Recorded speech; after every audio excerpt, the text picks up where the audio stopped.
And I know the last time we were here, on your motion to revoke, where you were continued, I said those exact things to you. And now when everything comes to a head where somebody has a motion to revoke and they wouldn't report it, all of a sudden, everybody has their life together. You understand it? Yes, ma'am. Are you the same Jonathan Lopez who was placed on deferred adjudication in 2014 CR 7889A for the offense of robbery on February 2nd, 2015 for a term of 10 years? Is that you? Yes, Your Honor. All right, state. Violated condition number 5 in Bexar County, Texas. The defendant, Jonathan Ovidio Lopez, who then and there failed to report to the supervision officer as directed for the months of January and December 2022 in violation of condition number 5. How do you plead to that? True or not true? True, Your Honor. Your Honor, state waives all the violations. Any objection? No objections, Your Honor. Did you understand by pleading true to violation of condition number 5, the court could find it true, grant the motion, find you guilty, and sentence you up to 10 years in prison and up to up to 20 years in prison and up to a $10,000 fine? Yes, Your Honor. Knowing that, do you still wish to plead true to violation of condition number 5? Yes, Your Honor. Court will find violation of condition number 5. Is there a proposed agreement? Your Honor, it's both sides want to go open. All right. State, what are you requesting? Your Honor, state requesting revocation 8 years TPC. All right. Defense, what are you requesting? Judge, we have a witness here as well, if you feel that you need her. Let's call the witness. Okay. Can you stand on the thing? Mr. Vance. I call Alondra Mata.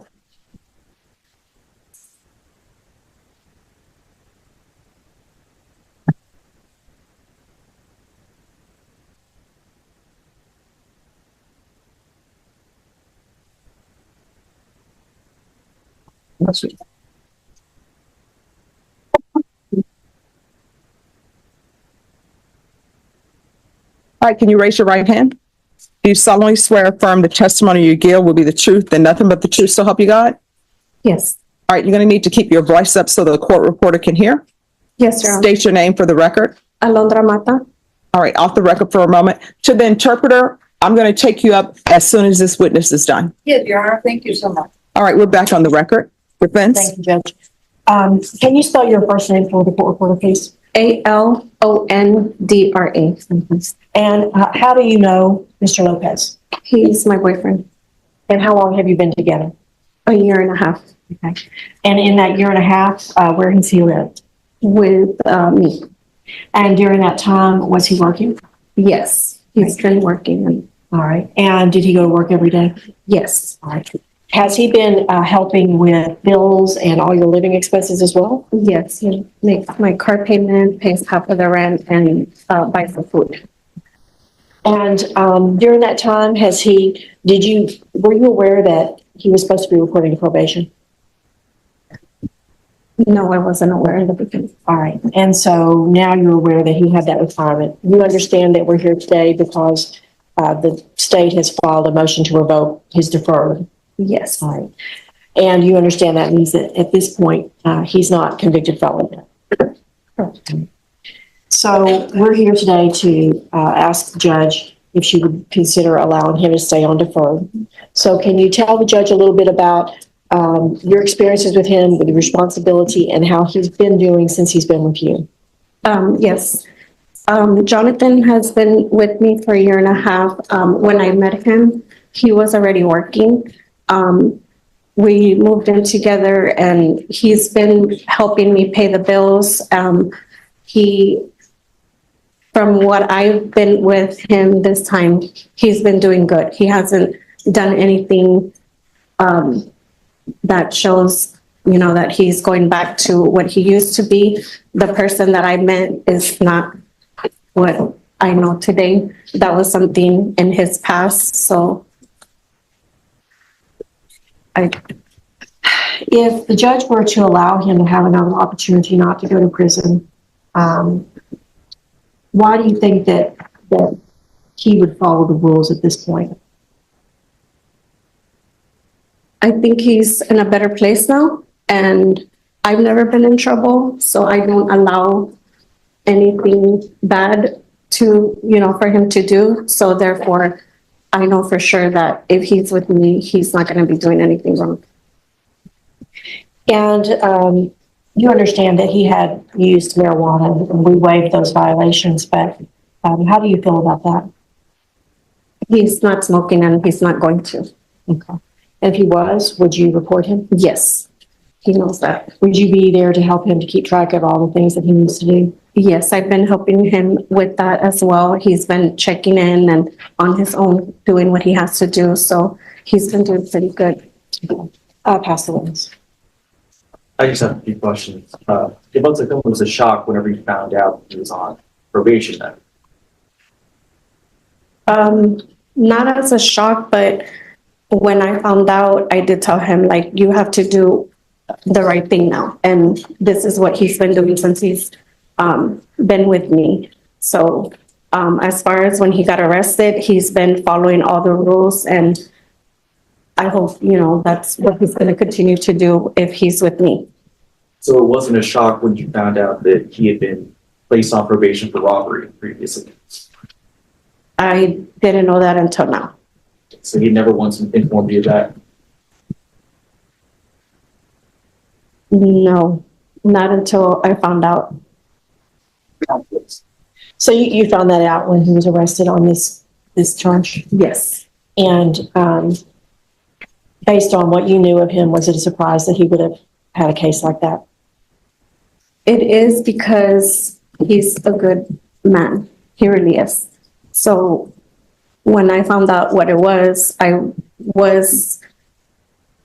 didn't believe it, but he's with me and he's been doing good. So I think that's the person that he's trying to be from now on. No more questions, Your Honor. I have a few questions.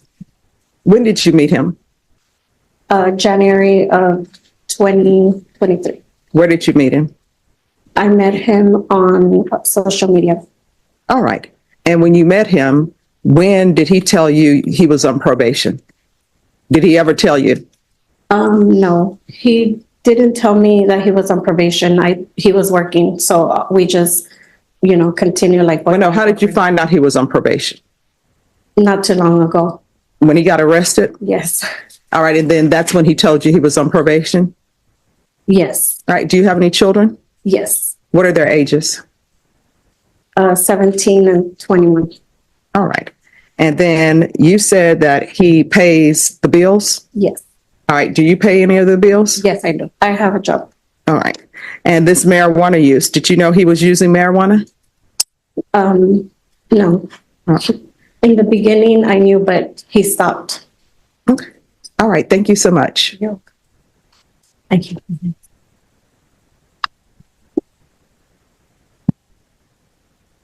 Yes. Judge, I would like to call Mr. Lopez. All right. Can you raise your right hand? Do you solemnly swear or affirm the testimony you give will be the truth and nothing but the truth, so help you God? Yes, Your Honor. All right. You can lower your hand, state your name for the record. Jonathan Ovidio Lopez. All right. Defense? Thank you, Judge. Jonathan, you know this, we're here in front of the judge, and this is your third MTR, correct? Yes, ma'am. All right, so you've had problems while you've been on probation when you started, is that correct? Yes, ma'am. Can you talk to us about what was the underlying cause of those? I was at the time, I was in a very dark place, and I had lost my jobs and went through a major breakup with the mother of my children, and I just felt like everything was, everything was just on top of me, and I was in a dark place, and I was using marijuana as a dumb decision instead of reaching out for help and getting help from the state and myself. I put myself in a bigger holes than I was already in. And you went to outpatient treatment, right? And you completed that successfully once, and you went a second time, and you did not complete that second time. yes, ma'am. So what happened there? I just was, I was out of work and stuff, and I was embarrassed of like asking for help, and I just didn't. My phone had broke, and I didn't continue with the Zoom. So at some point, you started climbing out of your depression. What was the catalyst for that? What changed in your life? I started going back to church and seeing my kids was it gave me hope again to do everything that I needed to do and get back on track. And on your prior NTRs, you had turned yourself in, and on this NTR, you knew you had a warrant. At some point, you went to turn yourself in. Is that correct?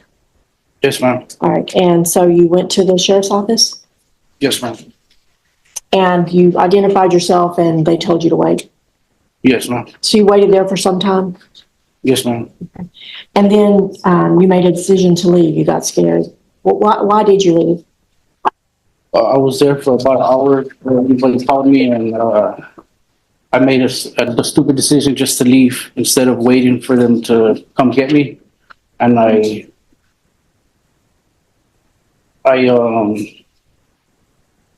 made a dumb decision, and I left, and here I am back in court. So you began working once you started seeing your kids and you started pulling yourself out of the depression. You started working again. Where did you work? With my uncle doing roofing. Okay. After you were arrested, he didn't want you to come back to work for him. Can you explain why that was? He was dealing with his own problems with probation and other stuff, and he just didn't want me to affect with whatever he had going on. And did that have something to do with your ankle monitor? A little bit, because where he goes, we go to like certain places, and he didn't want for me to be on monitor and go to like certain places that he needs to go, like his bases and different stuff, for them to decline his contracts and stuff. Okay. And so at some point you met Alondra? Yes, ma'am. And how did that change your life? She's a good person, and we started going to church, and I feel like she's pushing me to be a better person than I was, and she motivates me to be a better person. You know, this is your third NTR, correct? Yes, ma'am. Why should the judge give you another chance after she's already given you 2 chances? What's different now that you can assure her that if she does give you this chance, that you're not going to give her another reason to put you in prison, that you can be an upstanding citizen and continue working and being a good force in the community? Before all this that I'm going through is, I was young. The case is over about 10 years old, and after that, I haven't picked up any new cases, and I haven't gotten like major trouble since then. And I know I made stupid decisions along the way when I was reporting, doing the UAs and stuff. But I was using marijuana as, could I say, like coping mechanism, when instead of I should have asked for help and asked my probation officer for different ways, and I made dumb choices instead of But you had doing the help. right thing and going to. So you had help, but you blew that, right? You had the outpatient and you messed that up. What was your mental condition at that point? I was just in a dark place. I wasn't thinking correctly. And you had picked up a couple of a possession of marijuana, shoplifting, and a driving while license invalid at some point during your probation, correct? Yes, but that was over 7 years ago. Okay. And so are you using marijuana now? No, ma'am. If you were to test, would you test clean? Yes, You ma'am. understand the judge could send you for testing if she wants. Yes, ma'am. Pass the witness. State. Just a few questions, sir. So you never told Alondra about the fact that you were on probation, did you? I told her that I was in trouble, but she really didn't believe me until I recently got incarcerated. Did you ever explain exactly what you meant by being in trouble? I kind of like explained it to her, but she just didn't believe because she didn't see that person. And I explained to her, and I would explain to her, and I told her that I need to make enough money to get a lawyer because I'm in, major trouble. And she didn't believe it. And when all this happened, when I recently got incarcerated, and I guess she saw for herself, when I came home, she still don't believe that. But I told her it was something that it's over 10 years ago. I believe everybody has a second chance or deserves a second chance. You would agree that you've already had 2 prior NTRs, right? Yes, sir. So would that have been your first and second chance? Yes, sir. No more questions, please sit. All right, anything else? Nothing, Judge. Any other witnesses? No, Your Honor. All right, the court is going to find you guilty, grant the motion. You all want to speak to time? Your Honor, state's still going to recommend 8 years. Defense. Judge, may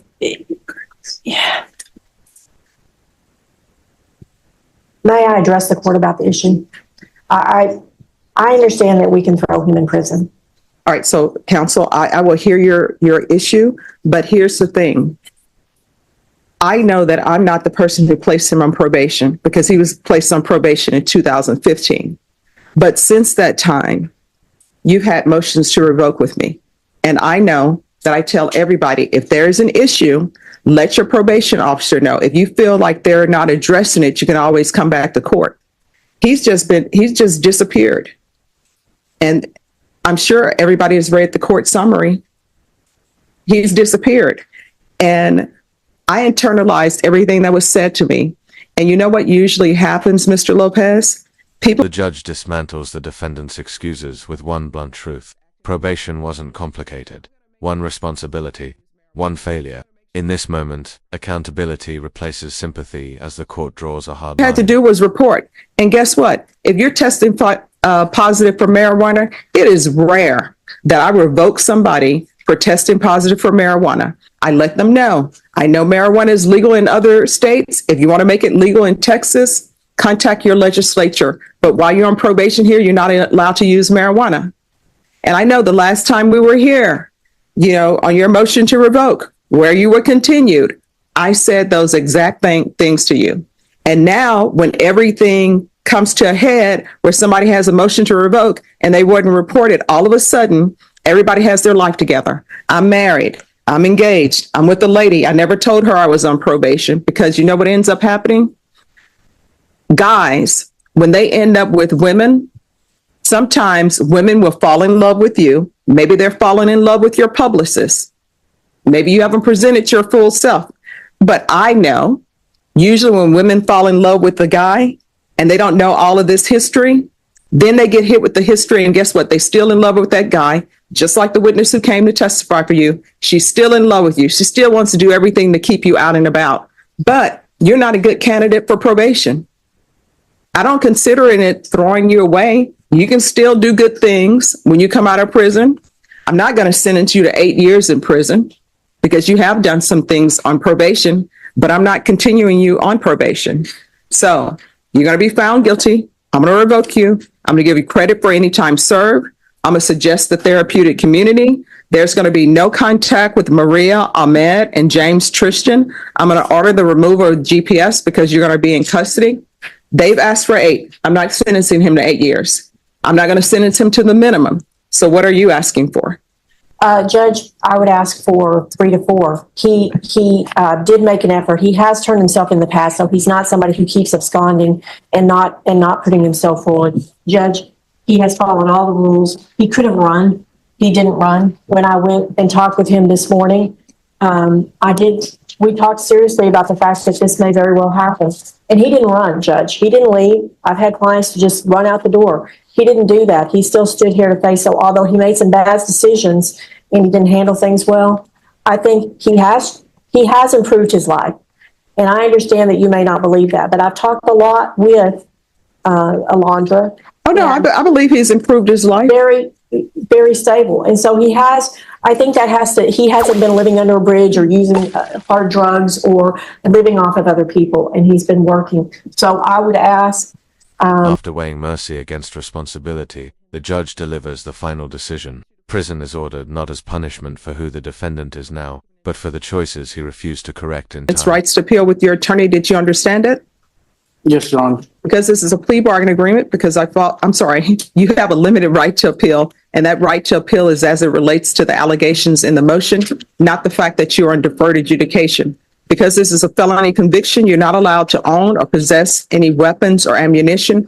If you have a question over what a weapon or ammunition is, you'll need to speak to an attorney. Do you understand? Yes, Your Honor. All right, we can go off the record. I hope you understand the reason why you're being sent to prison is because your actions. It's not because of the person you were with. At some point in time, we cannot just go off and live our lives and pretend like we're not on probation. And when you tell me I haven't picked up any new charges, there are a whole host of people in this courtroom who haven't picked up any new charges. When you tell me, oh, I've stopped using drugs, there's a whole host of people who are abiding by the rules and not using drugs. The fact that you have not picked up any new charges, yeah, that's something I'll consider, but it's not the be all, the end all, because you shouldn't be picking up new charges anyway. So when you're released from the prison, I realize prison time is difficult time. Anytime you're locked up is difficult time, but you need to stay on the straight and narrow. If she ends up waiting for you, then she'll end up waiting for you. Make sure you don't bring any problems to her doorstep. Don't go to prison and get institutionalized. When you come out, if you feel like you're going to use drugs or you need help finding a place that could help you with any drug issues or whatever issues you may have, if I'm still here, you can come back and I'll make sure that you get that help. You understand? Yes, Your Honor. All right, good luck to you. Who's here? Are you already on Sergio Chavez?